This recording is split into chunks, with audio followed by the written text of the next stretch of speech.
Google Drive supported all of the file format and shows different icon as per the file extension. Here you can see .docx MS Word file, W icon, and .fla file, and .jpg file with the picture is the file icon, and .pst file in red color, and you can see PowerPoint presentation file. The icon shows P, and you can see the PDF file, PDF, and you can easily convert MS Word file into Google document file format. Double click on it and click open with the Google Docs. Now the file open into the Google Documents. Choose file menu and click save as Google Docs. Now the file is converted into Google document format. Close these opened tabs. The new file created here. The icon was changed.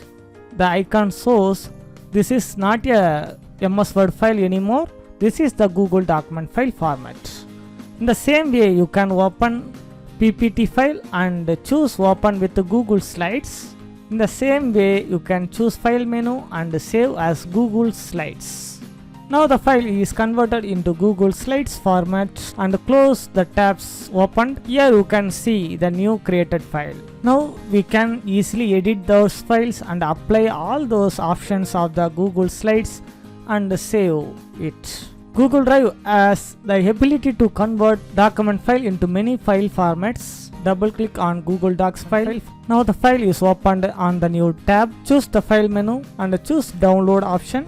You can download as Microsoft Word document, or you can download open document format file, or you can download rich text format file. Also you can download PDF document file format. If you click PDF document format file, the file converted into PDF and download into your computer. The file now is converted into PDF file. Double click on it. Now the file will open in the browser. Now the file is converted. Close it. Now I will open Excel file to open with the Google Slides. Here you can convert some other file formats. Choose file menu and mouse over download option. You can get the option to download Microsoft Excel format and open document format and PDF file format, as well as you can download comma separated values and tab separated values, and you can easily publish into the web. Thank you for watching. Thank you.